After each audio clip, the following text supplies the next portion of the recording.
انسانی معاشرے کی تنظیم میں اس جذبے کا ایک بڑا بنیادی کردار ہوتا ہے. کام سے سیدھا گھر جاتا ہوں اور محبت کیا ہوتی ہے، یعنی یہ اس انسانی معیار سے گر کر یہ کام ہوتا ہے. ایک طیب معاشرے میں یا ایک صالح معاشرے میں پھر ان کا سوشل رول کیا ہوگا؟ اور جو غلط راستے سے اولاد حاصل کی گئی، اس میں اب شیطان کی پارٹنرشپ ہے. یہ مرد جس کو کہ ایکچولی وہ چاہتا ہے اس کو حاصل کرنا، یہ اس کو خواب دکھاتا ہے کہ میں تمہارے لیے آسمان سے تارے لے آؤں گا، توڑاؤں گا، میں تمہارے لیے گھر چھوڑ دوں گا، تمہیں جنت دے دوں گا، تمہارے لیے یہ کر دوں گا. وہ اس کو سینس آف پروٹیکشن دیتا پہلے. تو جن اپنی اس شر کے مادے کے ساتھ بھی جنت میں جا سکتے ہیں.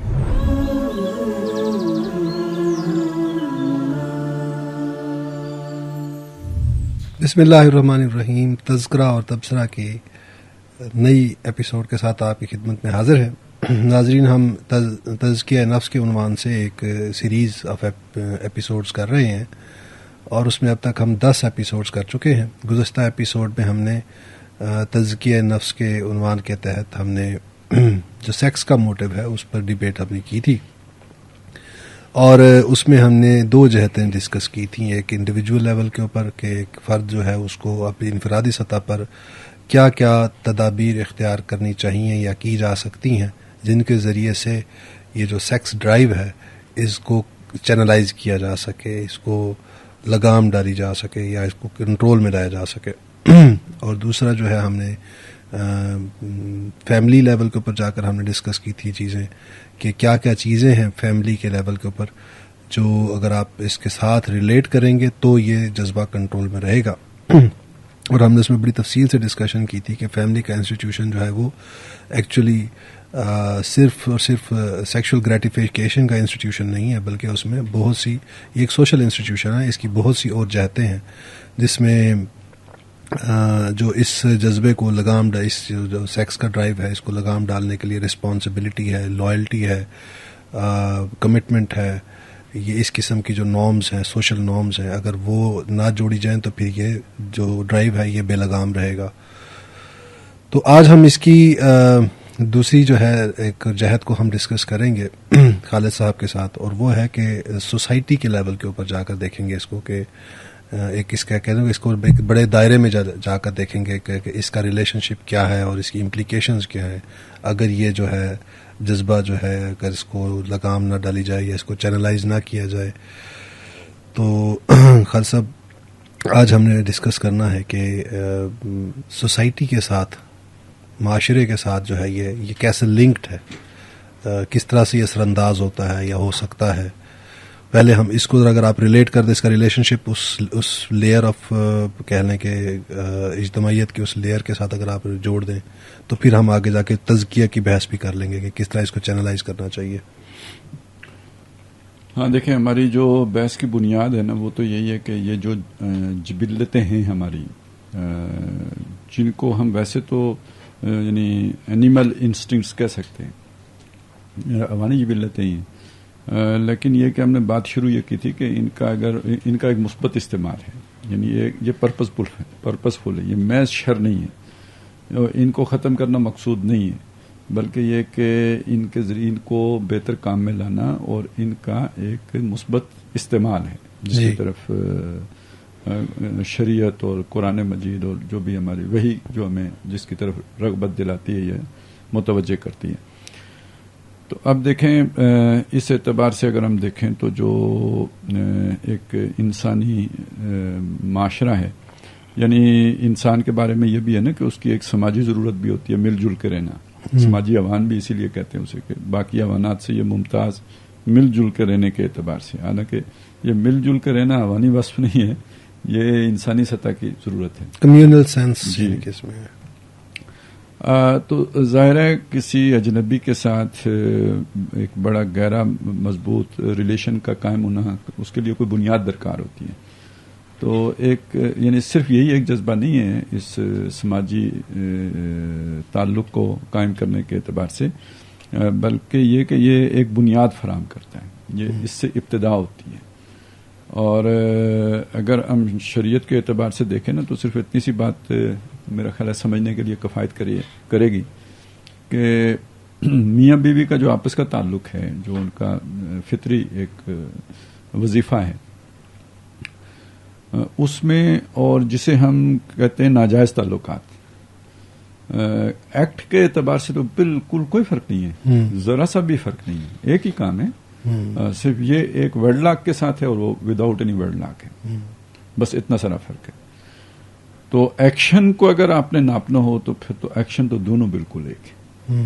تو اصل میں یہ جو یعنی اس کا مطلب یہ ہے کہ یہ جو ویڈ لاک ہے یہ تو ایک سوشل کانٹریکٹ ہے. تو اب آپ سمجھ گئے نا کہ اس جذبے کو ڈسپلن میں لانا، اسے ایک بڑے مقصد کے لیے استعمال کرنا، یعنی ایک مقصد تو وہ ہو گیا نا جو ہم نے پہلے نسل انسانی کی افزائش ہے، وہ تو ایک مسئلہ ہو گیا.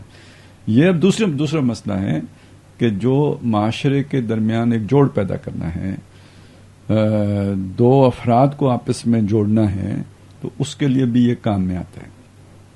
یہ اس کا ایک اور فائدہ ہے جو اس سے حاصل کیا جاتا ہے کہ دو افراد کو آپس میں جوڑ کے رکھو.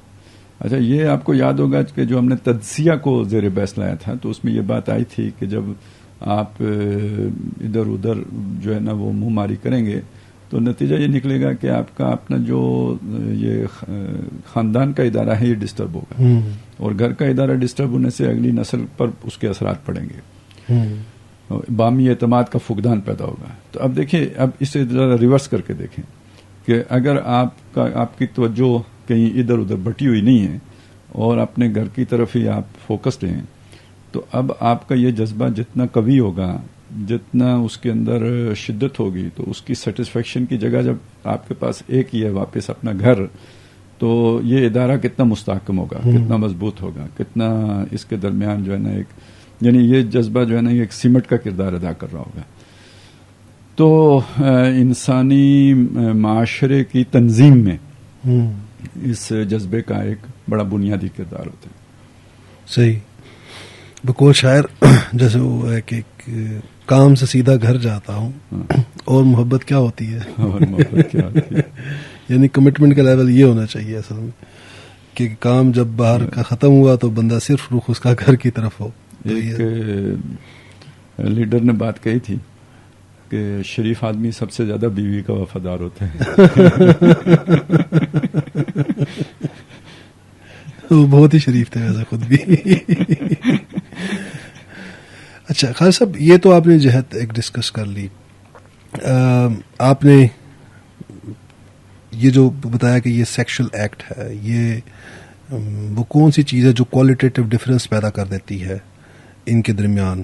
وہ آپ نے بتایا کہ یہ ویڈ لاک ہے، یعنی ایک اعلان ہے جو سوشل بانڈ ڈیولپ کرنے کا، اور جس کی پھر آپ نے بتایا کہ کیا کہ بندہ اس ایک اونرشپ لے رہا ہے سوشل انسٹیٹیوشن کو ڈیولپ کرنے کی. ایک جہت یہ ہے، ایک یہ ہے کہ پھر اس سوسائٹی کے اندر کنٹریبیوٹ کرنے کی رسپانسبلٹی بھی، یعنی اولاد کی صورت میں کہ انسان کنٹریبیوشن ہے انسان کا سوسائٹی کے اندر. جی، بلکہ اگر پازیٹیو ایک اور طریقے سے دیکھیں نا سر، تو عوانوں میں یہ جذبہ محض عوانی سطح پر ہے. انسانوں میں آ کے یہ جذبہ یعنی اس سے آپ کو ایوالوڈ صورت میں ملے گا کہ اس سے پھر آپ ایک پازیٹیو سوسائٹی جو ہے اس کو باقاعدہ تشکیل دیتے ہیں. یہ استعمال عوانوں میں نہیں ہے، وہاں صرف نسل کشی کے لیے استعمال ہوتا ہے. یہ صرف نسل کشی کے لیے نہیں استعمال، آپ کے سوشل نیڈز کو بھی پورا کرنے کے لیے استعمال. اچھا، اس سے مجھے ایک یاد آ گئی تھا، آپ سے ڈسکشن ہوئی تھی اور وہ حدیث آپ نے سنائی تھی کہ وہ حدیث تھی کہ ولد الزنا شر الثلاثہ، کہ زنا کے نتیجے میں جو پیدا ہونے والا بچہ ہوتا ہے اس کے اندر شر جو ہے اس کے ماں باپ سے زیادہ ہوتا ہے. تو یہ یعنی کہ وہ بچہ جو وداؤٹ اینی ویڈ لاک پیدا ہوتا ہے تو اس کی کیا خبائث ہوتے ہیں، کیا مسئلے مسائل ہوتے ہیں جس کی وجہ سے اس کے اندر کہا گیا کہ یہ شر زیادہ ہوتا ہے اس کے اندر. کیونکہ ہم نے بہرحال ایک ڈسکس کیا ہے، وہ آپ ابھی اس کو مزید بھی کھولیں گے، جو تزکیہ کے تحت آپ نے کہا کہ کنٹریبیوشن، یہ والی اب جو بات ہے نا یہ ذرا قیاسی بات ہے. قیاس یہ محض قیاس نہیں ہے بلکہ قرآن مجید کی اساسات پر کیا گیا قیاس ہے. پہلی بات یہ دیکھیں، آپ خالص مادی اعتبار سے تو اس بات کو نہیں سمجھ سکتے، اس کو وحی کی روشنی میں دیکھیں گے تو تب یہ بات صحیح طرح سے سمجھ میں آ سکتی ہے. اور وہ پھر ہمیں جانا پڑے گا جو انسان کا وجود ہے وہ مرکب وجود ہے اور روح ہے، اور اصل انسان کے اندر جو اسے انسان بنانے والی چیز ہے وہ اس کے روحانی جذبات ہیں. جو اس کے اندر روح ودیت کی گئی ہے، وَنَفَخْتُ فِيهِ مِن روحی، اور وہ ایک بالکل انڈیپینڈنٹ وجود ہے، خود مکتفی ہے، سیلف سفیشینٹ جسے ہم کہتے ہیں، یعنی اپنے اوپر خود ہی اکتفا کرنے والا ہے. اسے اپنا وجود برقرار رکھنے کے لیے اس جسم کی مادی جسم کی ضرورت نہیں ہے. تو اسی طرح اس جسم کو اس روح کی ضرورت نہیں ہے. یہ ایک علیحدہ انڈیپینڈنٹ وجود ہے، خاکی وجود جو ہے. ان دونوں کو ملا کر انسان کی، یعنی مرکب وجود اسی معنی میں کہ نور اور خاک دونوں، ہر دو عالم خاک و شد تا بست نقش آدمی. تو یہ جو ہے نا، یعنی انسان کے اندر اصل برکت والی شے وہ روح ہے جو اللہ کی طرف سے اس کے اندر ودیت کی گئی ہے. حیوانوں کے اندر یہ روح نہیں ہوتی، یہ صرف انسانوں ہی کے اندر ودیت کی گئی. صحیح. اچھا، اب ہم یہ چیز دیکھتے ہیں کہ یہ جو غلط کاری ہے جسے ہم نے وہ ناجائز تعلقات ابھی جس کو عنوان دیا تھا، اس کو یعنی اس کے کرنے والے کو خبیث کہا گیا ہے. خبیث مرد، خبیث عورتیں، وہ جو کہا گیا نا الخبیثات للخبیثین والخبیثون للخبیثات، وہ طیب کے مقابلے میں یہ لفظ استعمال کیا گیا ہے. اور یعنی یہ اس انسانی معیار سے گر کر یہ کام ہوتا ہے، حیوانی سطح پہ گرنا ہوتا ہے. مطلب پھر اس کا مطلب یہ ہے کہ آپ نے جب اسے ڈسپلن میں نہیں لائے تو آپ اپنے آپ کو حیوانی سطح پہ لے آئے. اب اس کا جو نتیجہ ہے وہ اولاد ہے. اگر فرض کریں اس فعل کے نتیجے میں اولاد ہوئی تو جو اللہ تعالیٰ نے جو جائز راستہ رکھا تھا اس کو آپ نے کاٹ کر یہ اولاد حاصل کی ہے، طیب کی بجائے خبیث راستہ اختیار کیا ہے. تو اس کو آپ ذرا سامنے رکھیں تو ایک دوسری آیت پڑھتے ہیں. یہ سورہ بنی اسرائیل کی آیت ہے، اور جہاں پہ یسالونک عن الروح قل الروح من امر ربی وما اوتیتم من العلم الا قلیلا، یہ میرا خیال 9واں رکوع ہے یا 10واں رکوع کا شروع میں ہے یہ. تو اس سے پہلے جو ہے نا 7واں جو رکوع ہے اس میں یہ مضمون آیا ہے، قصہ آدم و ابلیس. قرآن مجید میں کئی جگہوں پہ آیا ہے، تو یہاں پہ بھی آیا ہے سورہ بنی اسرائیل میں. اور وہاں پہ شیطان سے کہا گیا ہے، اس نے کہا کہ مجھے قیامت تک مہلت دو. تو اللہ تعالیٰ نے کہا ٹھیک ہے، تجھے مہلت ہے، جن کو شکار کر سکتا ہے شکار کرو، اور پھر یہ بتایا کہ کیسے، جیسے مرضی کرو.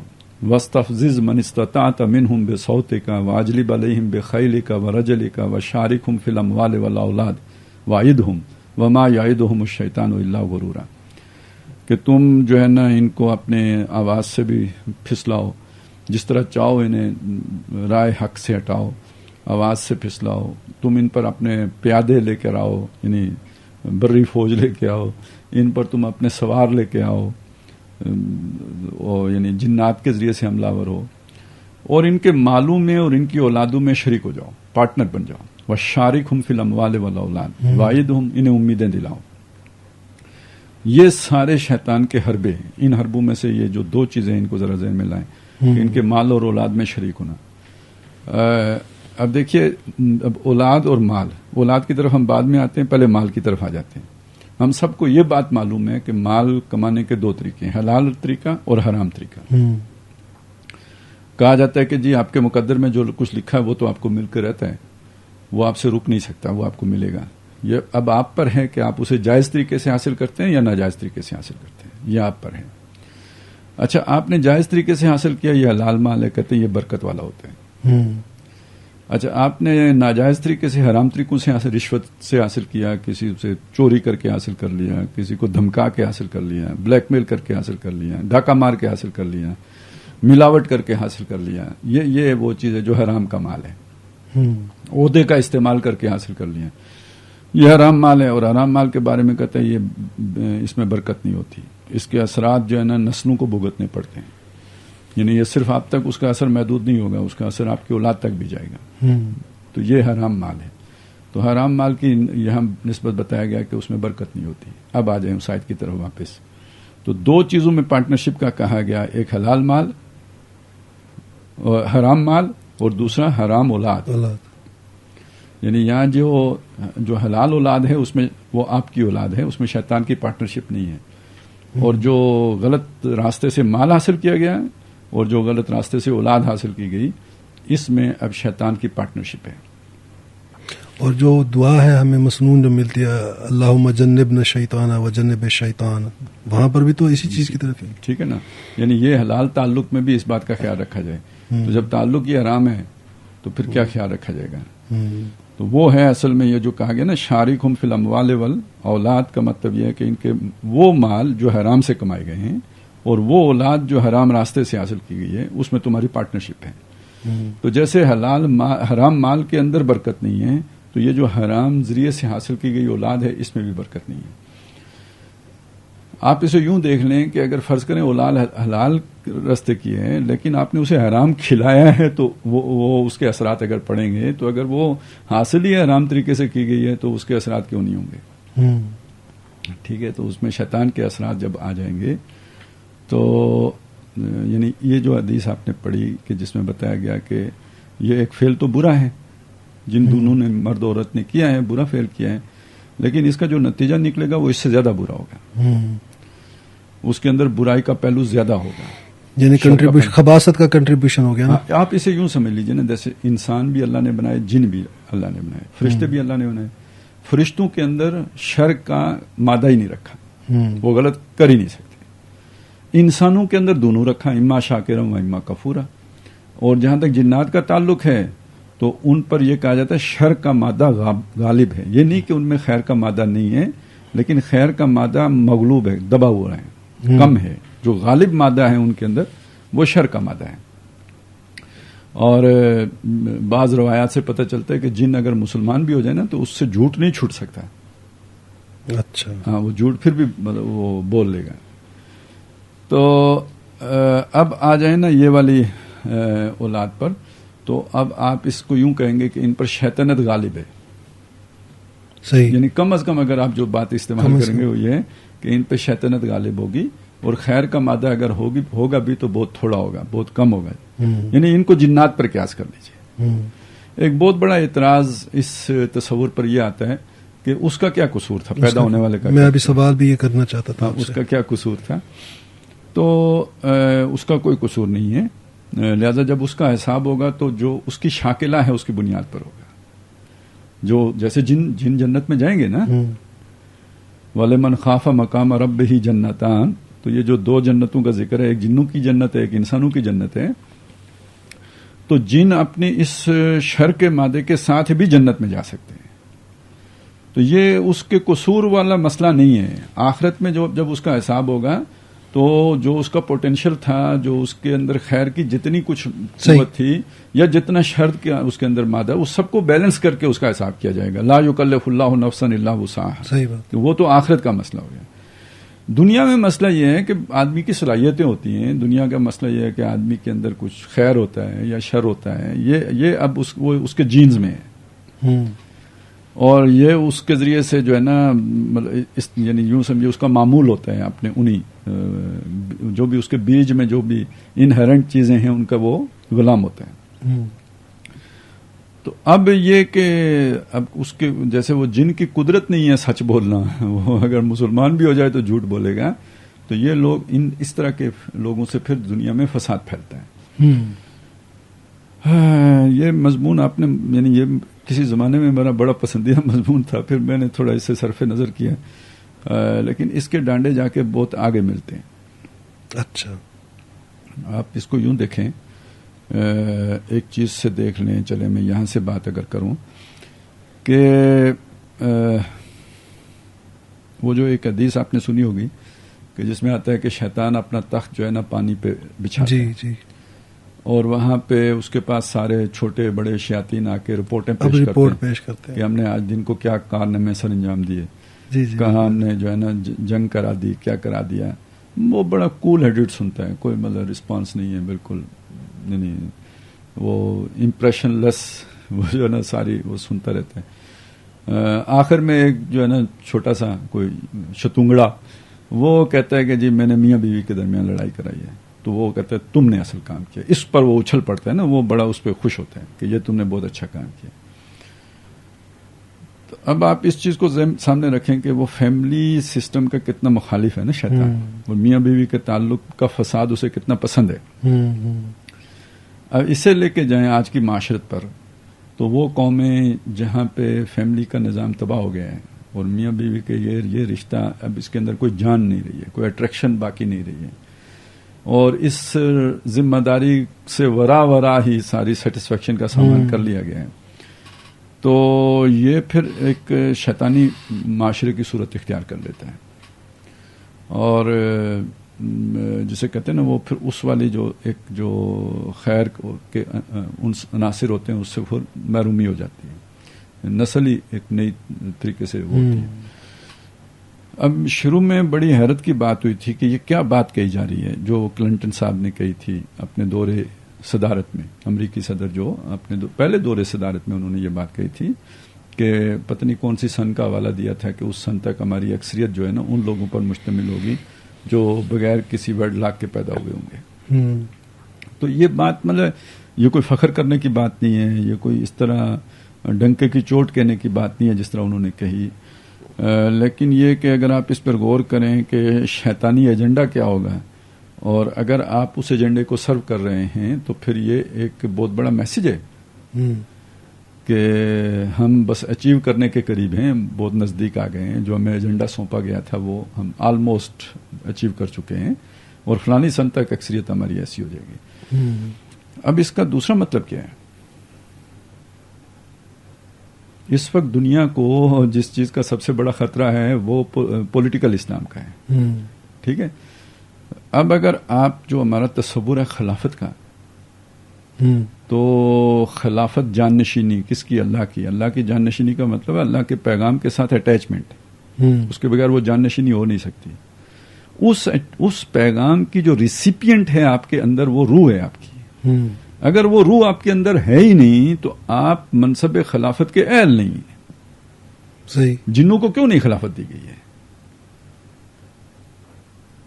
اس لیے کہ وہ اس کا حق ادا نہیں کر سکتے، وہ ان کا پوٹینشیل نہیں ہے۔ یہ انسان کا یہ وہ امانت ہے جو نہ پہاڑ اٹھا سکتے، نہ آسمان اٹھا سکتے، نہ زمین اٹھا سکتی ہے، وہ حملہ انسان نے اٹھائی ہے۔ تو یہ صرف وحی کی امانت نہیں ہے، وحی کی بنیاد پر خلافت کی امانت بھی ہے۔ تو گویا ایک ایسی نسل تیار کر دو، اللہ نے آدم کو خلافت دی، آپ ایک ایسی نسل تیار کر لیں کہ جو اس خلافت کی اہل ہی نہ ہو، تو اللہ کا سارا منصوبہ چوپٹ ہو جائے گا۔ وہ جو چیلنج ہے، اب سمجھ آئے نا، وہ شیطان جس چیلنج کے حوالے سے یہ بات کر رہا ہے، تو وہ تو پھر یہ ہے نا کہ کوئی اہل ہی نہیں رہے گا تو اللہ تو خلیفہ بنائے گا کس کو؟ اب یہ ذہن میں رکھ کر ذرا سورہ بقرہ کی اس آیت کو ذہن میں لائیں کہ وَمِنَ النَّاسِ مَن يُعْجِبُكَ قَوْلُهُ فِي الْحَيَاةِ الدُّنْيَا وَيُشْهِدُ اللَّهَ عَلَى مَا فِي قَلْبِهِ وَهُوَ أَلَدُّ الْخِصَامِ۔ لوگوں میں ایسے بھی ہیں جن کی باتیں آپ کو بہت بھاتی ہیں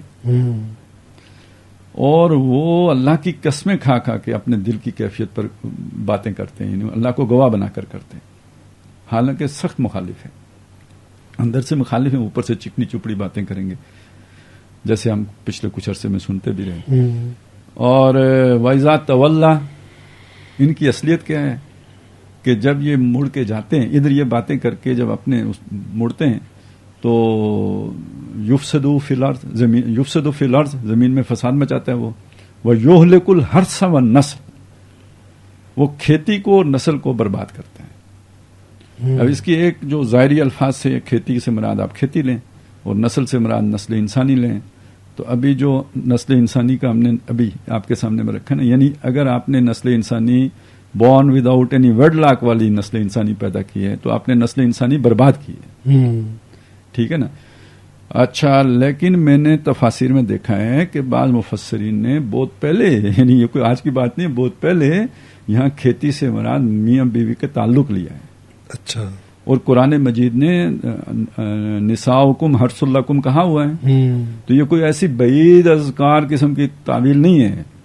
صحیح، ٹھیک ہے نا؟ یہ بہت یعنی قرآن کے اگر وہ استعارہ مانے اسے تو پھر اس کے قریب کی بات ہوگی۔ تو کھیتی کو برباد کرنا یعنی جو مرد و عورت کا تعلق ہے اس کو برباد کرنا، اور اس کے نتیجے کے طور پر نسل کا برباد ہونا۔ نسل کا برباد ہونا، تو نسل کا برباد ہونے کا مطلب کیا ہوگا؟ نسل کے برباد ہونے کا مطلب یہ ہے کہ وہ جو جس مقصد کے لیے انسان کو پیدا کیا گیا ہے، دنیا میں بھیجا گیا ہے، اس مقصد کا اہل ہی نہ چھوڑنا۔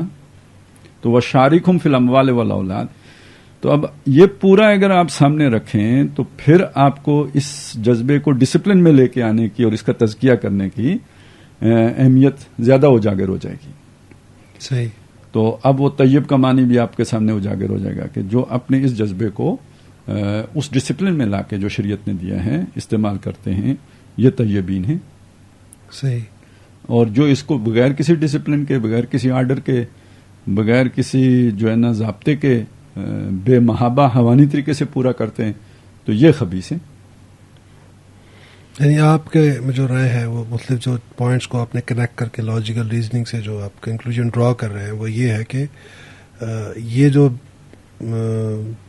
اللیجیٹیمیٹ چائلڈ ہوتا ہے یہ ایکچولی سول لیس ہوتا ہے کیونکہ وہ ایک نیک، وہ پاک چیز ہے، وہ برکت والی شے ہے. برکت والی شے ہے. جیسے اس مال میں برکت نہیں ہوتی کہ جو آرام سے کمائے، ایسے اس اولاد میں برکت نہیں ہے.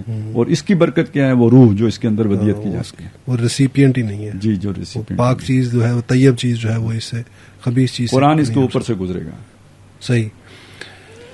تو آپ دیکھیں دو چیزیں ہوئی نا. ایک یہ ہوتا ہے کہ آپ کے دل پر مہر ہو گئی، یعنی دل میں وہ ریسیپینٹ تھا، وہ اس کا فنکشن جو ہے نا وہ ڈی فنکشنڈ ہو گیا یا وہ کرپٹ ہو گیا. یہ ایک صورت ہے. ایک صورت یہ ہے کہ آپ کے دل میں وہ مادہ رکھا ہی نہیں گیا.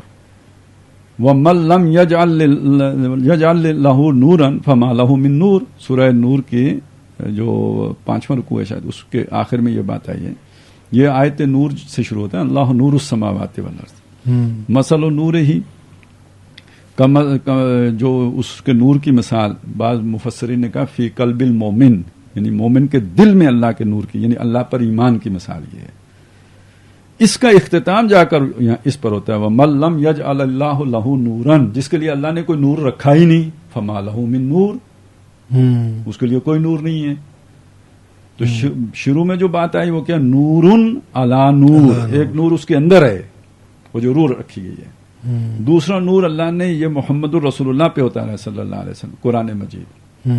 تو یعنی یہ ریسیپینٹ ہے اور وہ میسج ہے. اب یہ دونوں مل کے نورن علی نور ہو گئے. اور جس کے اندر ریسیپینٹ ہی نہیں ہے تو وہ اس نور کو بھی نہیں پکڑ سکتا. جیسے سورج نکلے میری آنکھوں میں بینائی نہ ہو تو مجھے پھر بھی کچھ نظر نہیں آئے گا، بے شک چکا چوند ہو، روشنی ہو، لیکن جب تک آپ کی آنکھوں میں بینائی نہ ہو آپ کو نظر نہیں آئے گا. تو ایسے ہی یہ بے شک فَمَثَلُهُمْ كَمَثَلِ الَّذِي اسْتَوْقَدَ نَارًا فَلَمَّا أَضَاءَتْ مَا حَوْلَهُ ذَهَبَ اللَّهُ بِنُورِهِمْ. تو وہ تو نور اللہ لے گیا، کچھ تھا لیکن ہو ہی نہ، فرض کریں اس وجہ سے کہ یہ ایک ایسی اولاد ہے کہ جس کے اندر وہ برکت نہیں رکھی گئی.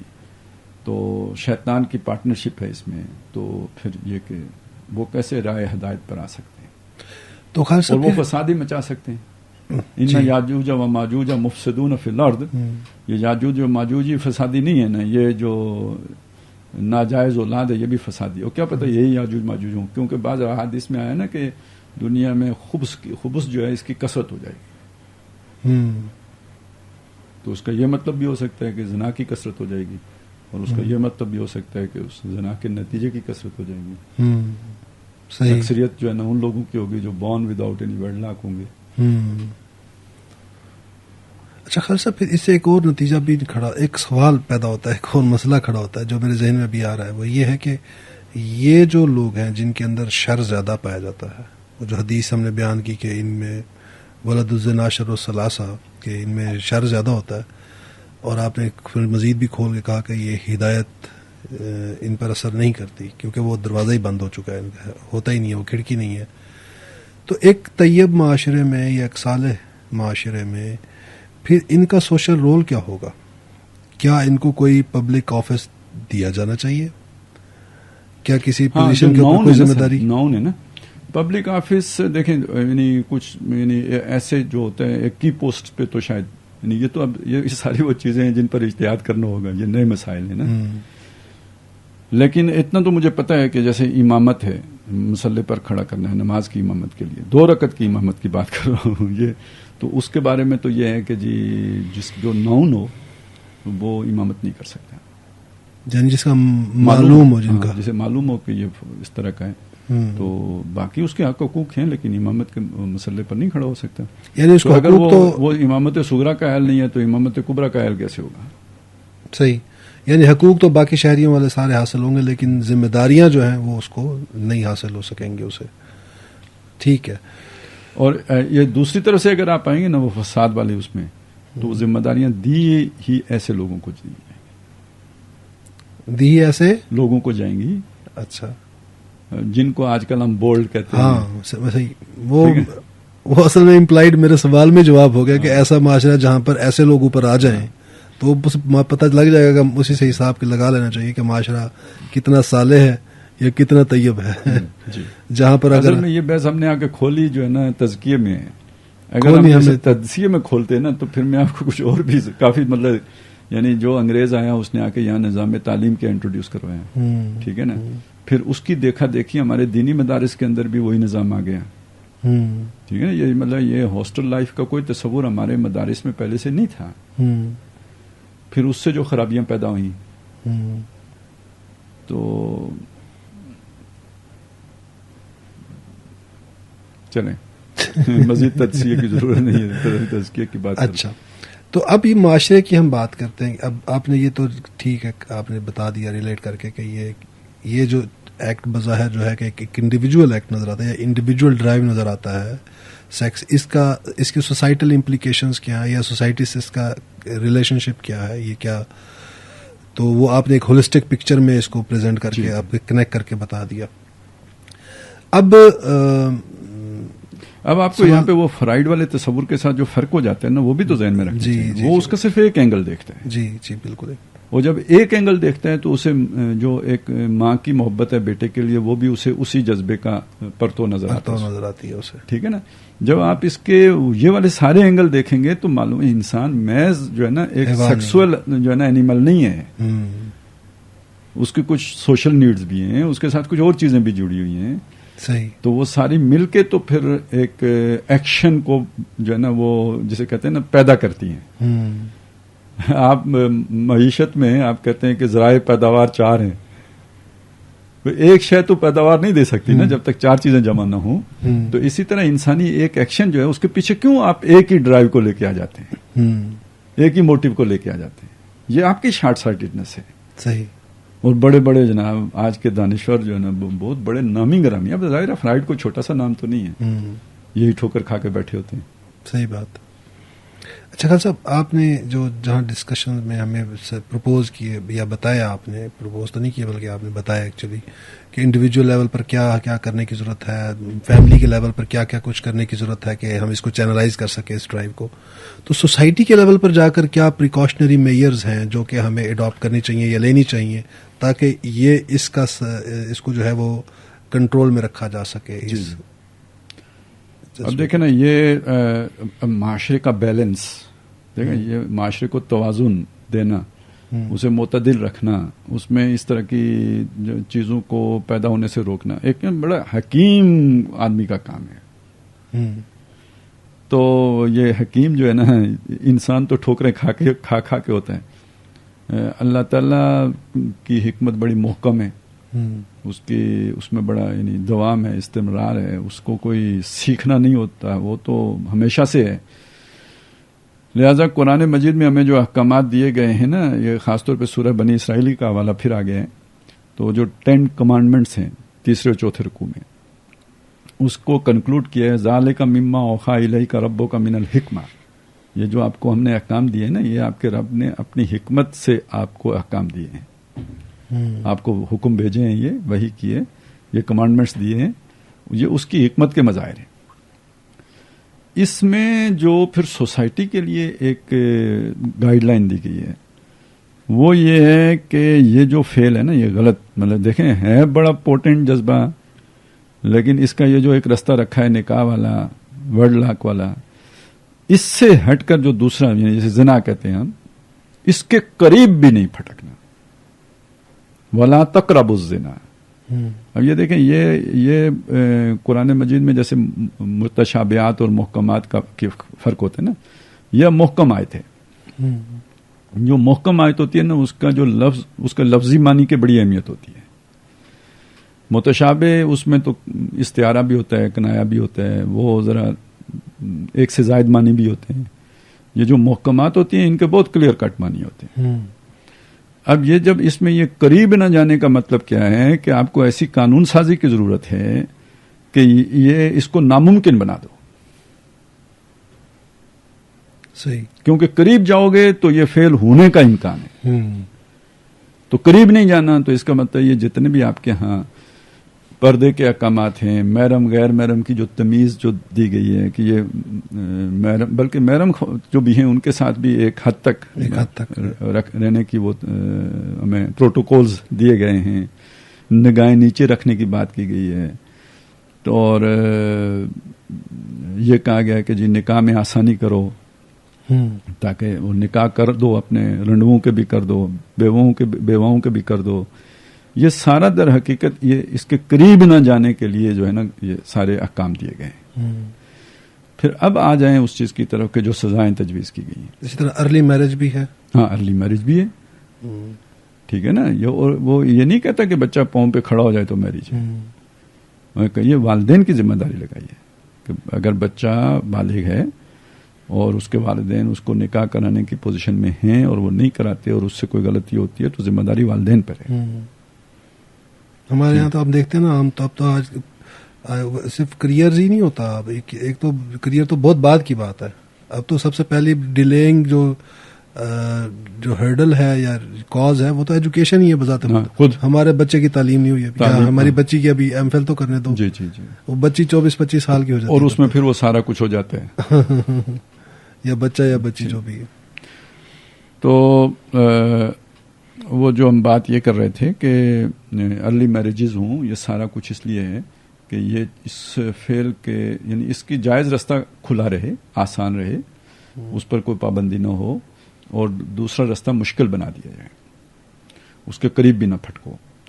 اور اگر پھر بھی کوئی اب ظاہر ہے قریب جانے کے لیے اب تو اسے کافی تگودو کرنی پڑے گی، محنت کرنی پڑے گی، یعنی پوری پلان بنانا پڑے گا. تو پھر بھی اگر کوئی اس فعل کا مرتکب ہو جائے تو پھر کڑی سزائیں، بہت عبرتناک سزائیں، بڑی شدید سزائیں، اگرچہ کہ اس کے لیے شرائط باقی عام جرم سے کی نسبت زیادہ، مثلا 4 گواہ وغیرہ رکھی گئی ہیں. لیکن جب ثابت ہو جائے تو بہت سخت سزا دی گئی. اس کی وجہ کیا ہے؟ اس کی وجہ یہ ہے کہ پہلی بات تو یہ بتائی گئی نا کہ فرض کریں کسی 1-2 بندوں نے دیکھ بھی لیا ہے تو وہ پھر خاموش رہیں، کیونکہ اگر وہ ثابت نہیں کر سکے، یعنی 4 گواہ نہیں لا سکے تو 80 کوڑا ان کو لگے گا. تو شریعت کیا چاہتی ہے؟ وہ یہ چاہتی ہے کہ اس کا چرچا نہیں ہونا چاہیے.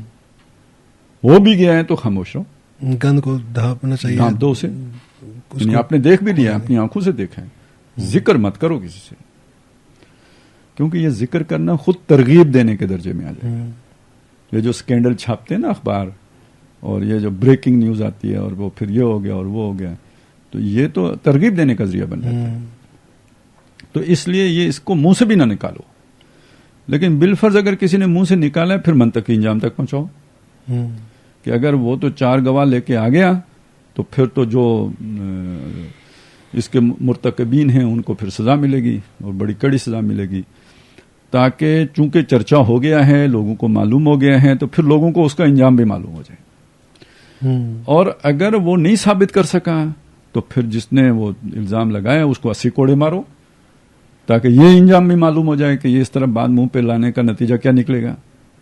تو آپ سمجھ رہے ہیں نا کہ یعنی اس سے دور رہنے کے لیے کیسی کیسی قانون سازی کی گئی ہے، جس کا مطلب یہ ہے کہ بہرحال یہ جذبہ ایسا نہیں ہے کہ جس کا جو ہے نا اس طرح تذکرہ کیا جائے، چرچا کیا جائے.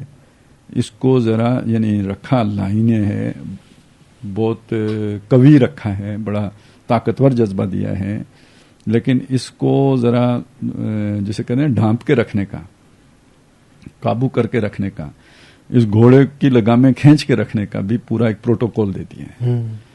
اور وہ پھر سخت سزا اس لیے رکھی ہے تاکہ اگر یعنی یہ کوئی یہ نہ سمجھا جائے کہ یہ کوئی معمولی سا ایکٹ ہے، وہ اس کی بہت کڑی قسم کی سزا رکھتی ہے. اچھا، اب یہاں پہ ایک جو چیز ہے نا سمجھنے کی، وہ یہ ہے کہ آج ہماری ترتیب الٹ گئی ہے. آج ہماری ترتیب یہ ہو گئی ہے کہ ہم نے سزاؤں پہ، صرف سزاؤں پہ زور دیا ہو کہ شریعت نافذ کرو کا مطلب یہ ہوتا ہے ہاتھ کاٹو، امیج بھی یہی دیتے ہیں کہ جی شریعت کا مطلب یہ ہے کہ سزائیں اکثر و بیشتر یہی ذہن میں آتے ہیں. اس معاشرے میں جو ہمارا ہے، جس میں شادی کرنا مشکل ہے جب تک کہ آپ کے پاس اچھے خاصے جو ہے نا وہ پیسے نہ ہوں، کتنی وہ ہوتی ہے نا مطالبے ہوتی ہیں، پھر جہیز ہے، کیا کچھ ہے، لعنتیں ہیں، کئی طرح کی لعنتیں ہیں، تو شادی مشکل، مطلب اگر ایک لفظ میں بیان کریں، جملے میں بیان کریں تو شادی مشکل ترین کام ہو گئے ہیں. ہاں جی ٹھیک ہے، لڑکے کے پاس نوکری ہو، اس کے پاس گھر ہونا چاہیے، اس کے پاس گاڑی ہونی چاہیے، اسے تو کر دیا مشکل. جی. اچھا دوسری طرف غلط کام کو کر دیا، بنا دیا آسان، جس کو شریعت نے مشکل بنایا ہوا تھا، وہ سیگریگیشن کا وہ جو رکھا ہوا تھا، وہ آپ نے جوڑ جاڑ دیا، کھلی چھوٹیں دے دی. اس کے بعد آپ کہتے ہیں کہ اس ماحول میں سزا نافذ کرو، یہ ظلم ہے، یہ زیادتی ہے، یہ شریعت کا مقصد نہیں ہے. یعنی جو جینڈر سیگریگیشن کا جو اسلام تصور دیتا ہے کہ مرد اور عورت کا اختلاط ہو ہی نہیں سکتا، جی وہ بھی کر دیا، اوپر سے شادی بھی ڈیلے کر دی، جائز راستہ بند کر دیا، جائز راستہ بھی بند کر دیا. ساتھ اب اگر سزا کی بات کرتے ہیں یہ ظلم ہے. صحیح، ٹھیک ہے نا. یہ ایک ایسی بات ہوئی نا سر کہ دیکھیں آپ نے سارے یعنی بلکہ یوں کہہ لیتے ہیں، چلیں سیدھی بات کرتے ہیں نا کہ قانون سازی ہوتی ہے نظام کو پروٹیکٹ کرنے کے لیے. جہاں نظام کے لیے خطرہ ہوتا ہے نا، وہ رستے بند کرنے کے لیے آپ سزائیں تجویز کرتے ہیں کہ جس نے یہ کیا اس کو یہ سزا ہے، یہ سزا ہے. تو پہلے تو نظام ہونا چاہیے نا. نظام وہ ہے جو ہم نے بتایا. وہ نظام جب آ چکے تو اب جہاں سے اسے خطرہ پیدا ہو، کوئی فسادی آدمی جب اب اس میں فساد مچائے تو اس کے لیے پھر یہ والی سزائیں ہیں. اس معاشرے میں یہ سزائیں تو خود ظلم کی صورت اختیار. اور جن لوگوں کو یہ لگتا ہے نا کہ یار یہ بڑی ظالمانہ ہے، جن کو لگتا ہے بعض لوگوں نے وحشیانہ بھی کہا ہے، تو وہ اس سے ہم ہرٹ ہوتے ہیں. ہمیں افسوس ہوتا ہے کہ مسلمان ہو کے یہ ایسی باتیں کر رہے ہیں افسوس کی بات. لیکن اصل میں وہ جس وجہ سے یہ بات کر رہے ہوتے ہیں، تھوڑا سا کمیونیکیشن کا ایشو بھی ہے اس میں، لیکن جو اصل اگر آپ انہیں کھنگالیں اور یہ ساری بات ان کے ساتھ بیٹھ کے کریں تو ان میں سے 80% وہ ہوں گے کہ جن کی کریکشن ہو جائے گی. کیونکہ وہ جن سرکمسٹانسز میں وہ اسے ظالمانہ کر رہے ہیں اس میں ہیں، اور جس میں اللہ نے رکھی ہیں اس میں نہیں ہے. صحیح. یہ فرق بہرحال اس مطلب کانٹیکسٹ کا ڈفرنس. جی.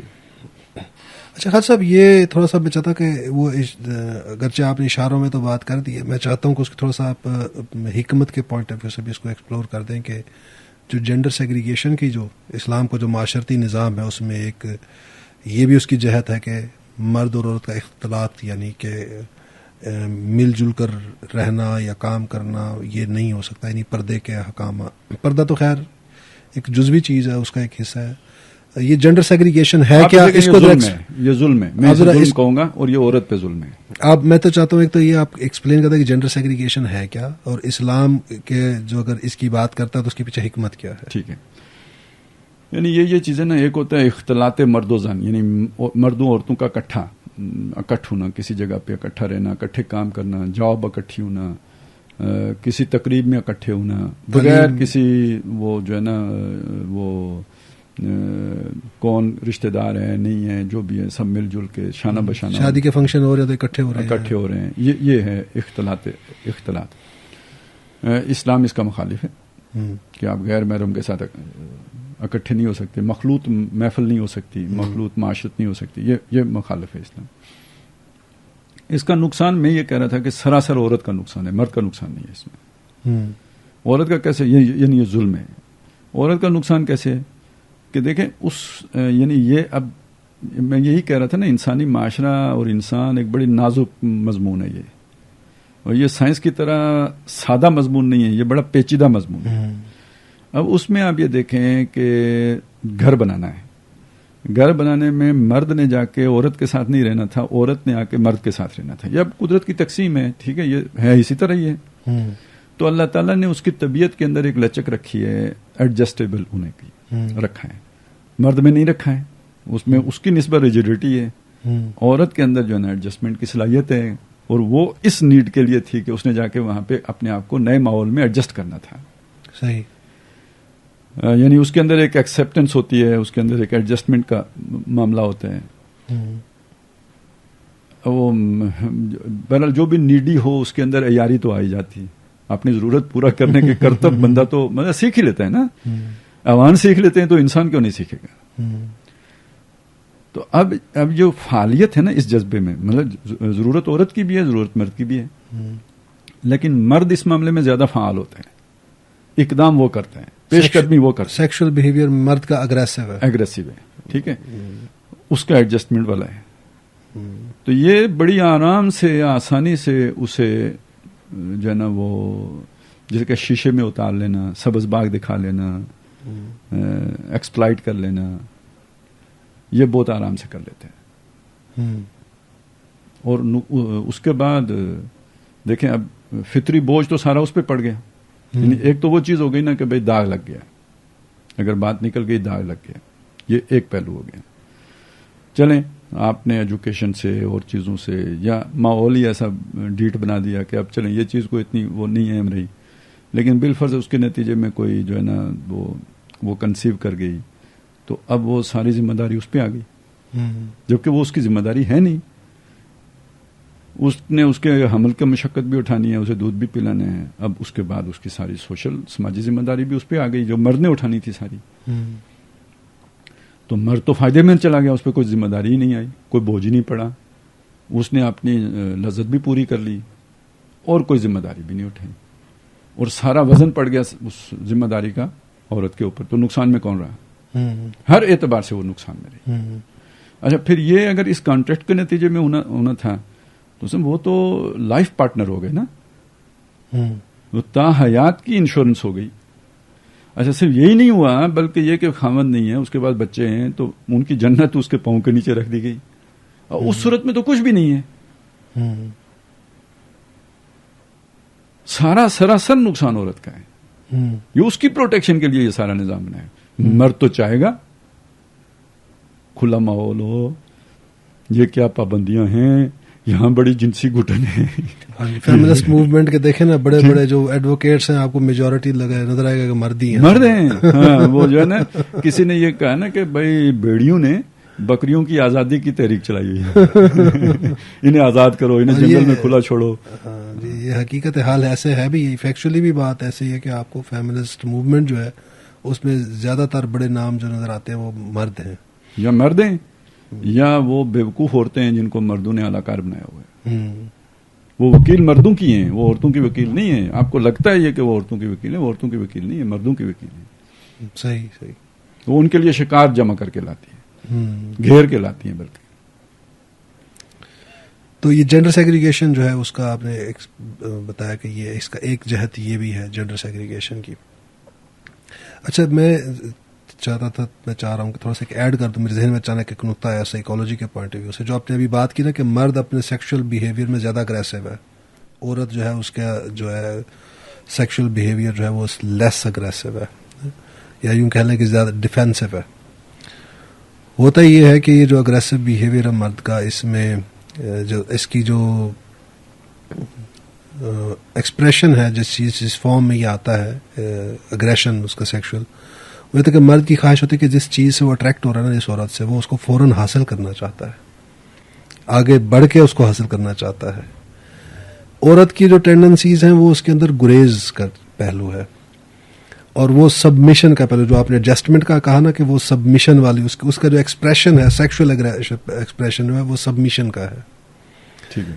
مرد کا جو ہے وہ پوزیشن کا ہے اور اس کا سبمیشن کا ہے بیہیویئر جو ہے سیکشل بیہیویئر. عورت کی جو نیڈ ہے، امپورٹنٹ نیڈ ہے، وہ سیکیورٹی نیڈ، بہت ہی امپورٹنٹ نیڈ ہے، وہ اسٹرانگ نیڈ ہے اس کی، کیونکہ وہ ڈپینڈنٹ ہوتی ہے باپ کے اوپر بھی ڈپینڈنٹ ہوتی ہے پہلے، پھر اس کے بعد خامد پر ڈپینڈنٹ ہوتی ہے، بڑھاپے میں اولاد پر. تو فزیکلی اللہ نے ویسے بھی مرد کو زیادہ وہ قوی بنایا ہے. تو یہ تاریخی عمل بھی ایک یہی ہے کہ بھی عورت ہمیشہ ڈپینڈنٹ رہی ہے مرد کے اوپر اپنے تحفظ کے لیے. تو اس کو پروٹیکشن چاہیے، اس پروٹیکشن کے لیے دیکھتی جس کی طرف ہے وہ مرد ہے. یہ مرد جس کو کہ ایکچولی وہ چاہتا ہے اس کو حاصل کرنا، یہ اس کو خواب دکھاتا ہے کہ میں تمہارے لیے آسمان سے تارے لے آؤں گا، توڑاؤں گا، میں تمہارے لیے گھر چھوڑ دوں گا، تمہیں جنت دے دوں گا، تمہارے لیے یہ کر دوں گا. وہ اس کو سینس آف پروٹیکشن دیتا پہلے. جو آپ نارمل دیکھیں اگر لوگوں کے اندر بیہیویئر جو ٹیکٹکس یوز کرتے ہیں میلز، وہ یہ ہوتا ہے کہ عورتوں کو سبز باغ دکھائے جاتے ہیں، لڑکیوں کو کہ ہم تمہارے لیے، وہ ایک جال پروٹیکشن کا جو کہ ہوتا سراب ہے، حقیقت میں. لیکن اس کو ایک بن کے دکھایا جاتا ہے کہ ہم تمہارے گارڈز ہیں, ہم تمہارے لیے بہت پروٹیکٹیو ہیں. تو جب وہ یہ فیل کرتی ہے وہ عورت کے بھی یہ ہاں یہ میرا گارڈ ہے, وہ سبمٹ کر دیتی ہے اس کے آگے اپنے آپ کو. تو اس لیے بھی ایک وہ جو جینڈر سیگریگیشن کا رکھا گیا ہے کہ یہ عورت کو ہاں ایک اور پروٹیکٹیو وال اس کے سامنے کھڑی کر دے گی, یہ اپرچونٹی نہ اس کے لیے مرد کے لیے سامنے آئے کہ وہ اس کو ایکسپلائٹ کر سکے اس کو. ایک یہ جہت بھی میرے ذہن میں بھی آئی, میں نے کہا میں بھی ایڈ کر دوں. آج پھر ہم اپنی یہیں پر اس کا اختتام کرتے ہیں. میرے خیال میں ہم نے اس ایک ڈرائیو جو ہے سیکس ڈرائیو ہے اس کے اوپر اب کافی سیر حاصل گفتگو کر لی ہے ہم نے. تو اگلی ایپیسوڈ میں ہم انشاءاللہ نیکسٹ جو ہمارے جو موٹیوز ہیں ان کے ساتھ ڈسکشن کریں گے بیٹھ کے. ناظرین, آج ہم اپنا پروگرام یہیں پر اکتفا کرتے ہیں, ختم کرتے ہیں. اگلے پروگرام تک کے لیے آپ سے اجازت چاہتے ہیں. اللہ حافظ.